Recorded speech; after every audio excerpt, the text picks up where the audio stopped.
আপাতত স্বস্তি পেলেও রেহাই নেই কিন্তু রাজারহাট গোপালপুরের প্রাক্তন বিধায়িকা অদিতি মুন্সি এবং তার স্বামী দেবরাজ চক্রবর্তী। এই যে বিভিন্ন বিষয় দেবরাজের নাম উঠে আসে, কোন কোন বিষয় নাম উঠে আসে আশা করি রাজারহাট গোপালপুরের প্রত্যেকটা মানুষ জানে। কাটমানি তোলা, অবৈধ সম্পত্তি, বিভিন্ন জায়গায় দেবরাজ চক্রবর্তীর নাম একেবারে বারংবার উঠে আসে। কিন্তু প্রশ্ন হলো এত কিছুর পরেও সম্পত্তিতে নির্বাচনের সময় যে হলফনামা অদিতি মুন্সি দেখান, সেখানে কি করে মাত্র এত কম সম্পত্তি তিনি দেখাতে পারেন? বাকি সম্পত্তি যায় কোথায়? সেই সম্পত্তিটা রাতারাতি ট্রান্সফার হয়ে যায়। এবারে কিন্তু হাইকোর্টে সেই বিষয় নিয়েই মামলা চলছে এবং অগ্রিম অগ্রিম যে রক্ষা কবচ তার জন্য চলে গেছিলেন অদিতি মুন্সি এবং দেবরাজ চক্রবর্তী। কিন্তু শেষমেশ কি হলো? রেহাই কি পাওয়া গেল? আপাতত স্বস্তি পেলেও এই কোর্টের চক্র তাদের পিছু ছাড়ছে না। পরিষ্কার কিন্তু বিভিন্ন বিষয় নিয়ে প্রশ্ন উঠছে, এমনকি 2021-এ ভোট পরবর্তী হিংসার ক্ষেত্রে এই দেবরাজ চক্রবর্তীর নাম উঠে আসছে। ঠিক কি কি হয়েছে এবং এই অদিতি মুন্সি এবং দেবরাজ চক্রবর্তীকে বাঁচানোর জন্য কে মরিয়া হয়ে উঠেছে? হাইকোর্টে কোন আইনজীবী ছুটে গেছে? হাইকোর্টের রক্ষা কবচে গেছিলেন রাজারহাট গোপালপুরের প্রাক্তন বিধায়িকা অদিতি মুন্সি এবং তার স্বামী দেবরাজ চক্রবর্তী। আপনারা প্রত্যেকে জানেন যে বারংবার বিভিন্ন জায়গা থেকে কাটপানি এবং তোলার অভিযোগ রয়েছে এবং প্রচুর পরিমাণে অনৈতিক সম্পত্তির অভিযোগ ছিল এবং এবং সেই সম্পত্তি রাতারাতি ট্রান্সফার করে দেওয়া, আত্মীয়র অ্যাকাউন্টে রাতারাতি ট্রান্সফার করে দেওয়ার অভিযোগে একাধিক অভিযোগ অদিতি মুন্সি এবং দেবরাজ চক্রবর্তীর বিরুদ্ধে ছিল এবং তাদেরকে গ্রেপ্তার করার সম্ভাবনা ছিল। ঠিক সেই গ্রেপ্তারি এড়াতেই এবারে কোর্টে চলে গেছিলেন তারা।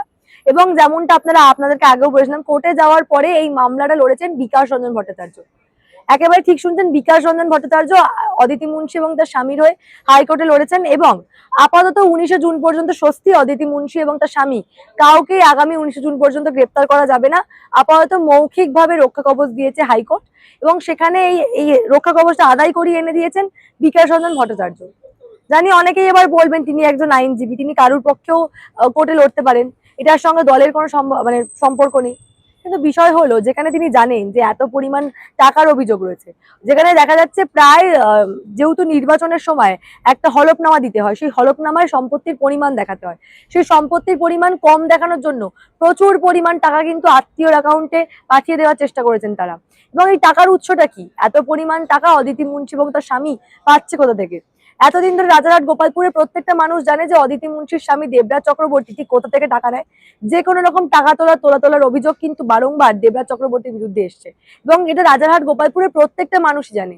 ঠিক তারপরেও কেন বিকাশ রঞ্জন ভট্টাচার্য তাদেরকে বাঁচানোর জন্য এতটা মরিয়া হয়ে উঠেছেন, কোর্টে ছুটেছেন এবং সেখানে গিয়ে বারংবার বলছেন যে আত্মীয়র অ্যাকাউন্টে তো টাকা পাঠানো যেতেই পারে। পরিষ্কার তিনি কোর্টে আজকে যুক্তি দিয়েছেন যে যে কোনো কারুর আত্মীয়র অ্যাকাউন্টে প্রয়োজনীয় টাকা তারা পাঠাতে পারে। কিন্তু প্রশ্ন হলো এত পরিমাণ টাকা রাতারাতি কেন আত্মীয়র অ্যাকাউন্টে পাঠানো হবে? প্রায় এখনো পর্যন্ত যে হিসাব পাওয়া যাচ্ছে, পরিষ্কার কিন্তু হিসাব বলছে যে অন্তত 100 কোটি টাকা। 100 কোটি টাকা কিন্তু কম অঙ্ক নয়। এই 100 কোটি টাকা রাতারাতি কেন আত্মীয়র অ্যাকাউন্টে পাঠানো হচ্ছে এবং এই 100 কোটি টাকার উৎসটা কোথায়? দেবরাজ চক্রবর্তী এবং অদিতি মুন্সি তারা এত টাকা পাচ্ছে কোথা থেকে? এবং নির্বাচনের আগে হলফনামায় টাকার পরিমাণ কম দেখানোর জন্য সেই টাকাটা আত্মীয়র অ্যাকাউন্টে পাঠানোটা কি অন্যায় নয়? এই প্রশ্ন কিন্তু উঠে আসছে এবং সবচেয়ে বড় কথা, যারা বারংবার পূর্বতন সরকার অর্থাৎ মমতা বন্দ্যোপাধ্যায় সরকারের দুর্নীতি নিয়ে কথা বলে, দুর্নীতি নিয়ে নাকি প্রতিবাদ করে, স্বাস্থ্য শিক্ষা সমস্ত ক্ষেত্রে দুর্নীতি নিয়ে সিপিএম এর তরফে বারংবার প্রতিবাদ করা হয়েছে, সেই সিপিএম এর বিকাশ রঞ্জন ভট্টাচার্য কেন একেবারে তিনি নীতি নৈতিকতার কথা বলেন, তাহলে তিনি কেন এত কিছুর পরেও তৃণমূলকে বাঁচানোর জন্য মরিয়া হয়ে উঠেছেন অদিতি মুন্সি এবং তার স্বামীকে বাঁচানোর জন্য? তাদের টাকার উৎস যখন বেআইনি এবং হলফনামার ক্ষেত্রে এত টাকা যখন বাইরে থেকে অন্য কারোর অ্যাকাউন্টে পাঠিয়ে দেওয়া হয়েছে কম হলফনামায় কম সম্পত্তি দেখানোর জন্য, সেটা কি বেআইনি নয়? এবং এই বেআইনি কাজে কেন সমর্থন করছেন বিকাশ রঞ্জন ভট্টাচার্য?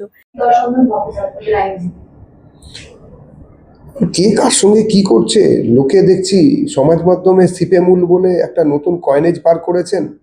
এখন কে কি করছেন, কে কি করবেন, কে দুর্নীতির বিরুদ্ধে মিডিয়ার সামনে সরব হবেন কিন্তু তলে তলে দুর্নীতির সঙ্গে হাত মিলিয়ে সবকিছু করার ব্যবস্থা করবেন, সেগুলো তাদের ব্যাপার। মানুষ সব দেখতে পাচ্ছে এবং মানুষ বোকা নয়। সুতরাং যারা কিনা দুর্নীতিকে জন্ম দিয়েছে, দুর্নীতিকে ভরণ পোষণ করে বড় করেছেন এবং তারপরে যখন ক্ষমতা থেকে সরে গেছেন তার থেকেও বড় দুর্নীতি যখন এসেছে তাদের সঙ্গে হাতে হাত ধরে তাদের ফেলো কমরেড হিসেবে কাজ করেছেন, এখনো করে যাচ্ছেন। মানুষ সব দেখতে পাচ্ছেন। ধুতিটা বোধহয় বেশি দিন আর সাদা থাকবে না, ধুতিতেও দাগ লাগবে। এবং কেবলমাত্র এই টাকা কম দেখানোর বিষয় নয়, অর্থাৎ হলফনামার সম্পত্তি কম দেখানোর কিন্তু বিষয় নয়, অন্যান্য কাজেও কিন্তু এই দেবরাজ চক্রবর্তীর নাম বারংবার উঠে এসেছে।